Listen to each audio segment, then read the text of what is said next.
আর এখন আমরা যা করি সুবহানাল্লাহ থুইয়া খালি নাউজুবিল্লাহ কওয়া দরকার, ঠিক কিনা ভাই? মুসলমানের চাইতে এত ওজনে কম দেওয়ার লোক আর আছে কিনা সন্দেহ। ওজনে দেবে কম, খাদ্যে দেবে ভেজাল, সাক্ষী দেবে তো মিথ্যা সাক্ষী দেবে, ওয়াদা খেলাপ করবে, আমানতের খেয়ানত করবে, এরপরে ধার করবে, টাকা শোধ করবে না, ছেলে দিয়ে বলবে বলো আব্বা বাড়ি নেই। এখন সে যাইয়া যে টাকা চাইতে আসছে তারা বলে যে আব্বা বলছেন আব্বা নাকি বাড়ি নেই। বুঝতে পারছেন কথা? এই হলো মুসলমান। নাউজুবিল্লাহ কোন। এই জন্য আল্লাহ তাআলা নবী বলেছেন ওয়ামান আমেলা বিহি উজরা, যে ব্যক্তি কোরআন পড়বে আমল করবে আল্লাহ তাকে পুরস্কার দিবেন। কোথায় কোথায় দেবেন কোন তো? দুই জায়গায় দেবে, ইহকালেও দেবে পরকালেও দিবে। দুনিয়ার পুরস্কারটা কি? দুনিয়ার পুরস্কারটা হলো যে চিন্তা থাকবে না, আর কোনো ভয়ও থাকবে না। ভয় থাকবে না কিসের?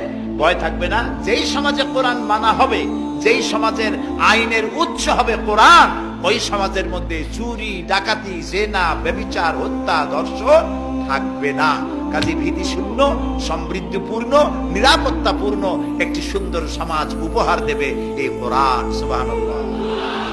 সেই কোরআন আমরা তাবিজ বানাইছি, এটারে গোলাইয়া কোরআন শরীফের পাতা লিখিয়া তারপরে কি জানি কয় পানির মধ্যে দিয়ে গোলাইয়া এগুলি খাওয়া হয়, মাদুরের মধ্যে ঢুকাইয়া গলার মধ্যে ঝুলানো হয়। দেখেন এই বাংলাদেশে যেসব কোরআন শরীফ ছাপা হয়, এইসব কোরআন শরীফের দুরবস্থা এটা আছে কিনা আমি জানি না, আলহামদুলিল্লাহ এটা নাই। কোন কোন কোরআন শরীফ যে বাংলাদেশে ছাপা হয় সেগুলিতে লেখা থাকে সূরায়ে মায়েদার নকশা, সূরা ইউসুফের নকশা, সূরায়ে বনি ইসরাইলের নকশা। এই নকশা লিখা গলায় ঝুলাইলে পেটে ব্যথা ভালো হবে, ওই নকশা ঝুলাইলে মেয়ের বিয়ে হবে তাড়াতাড়ি, এই নকশা ঝুলাইলে যে মেয়েকে পছন্দ করো বিয়ে করতে পারবে তাড়াতাড়ি। নাউজুবিল্লাহ। নকশার মধ্যে আছে কি?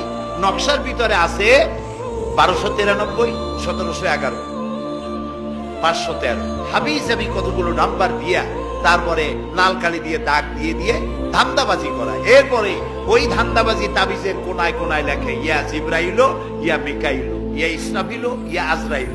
উপরে লেখে ইয়া বধূহ, নিচে লেখে ইয়া বধূহ। আমি একজন তাবিজ লেখককে জিজ্ঞেস করলাম, ভাই ইয়া আজরাইল ইয়া মিকাইল তো বুঝলাম, ইয়া বধূহ কি? কয়েছে হুজুর আমি নিজেও বুঝি না বধূহ। এই হলো তাবিজ। এই তাবিজ লেখার জন্য আল্লাহ তাআলা কোরআন নাযিল করেন নাই। কথা কি বুঝে আসছে? তাবিজের জন্য আসে নাই, তদবিরের জন্য আসে নাই, শুধু পড়ব এজন্য আসে নাই। কোরআন এসেছে বোঝার জন্য, তেলাওয়াতের জন্য, বোঝার জন্য, কোরআন অনুযায়ী জীবন গড়ার জন্য।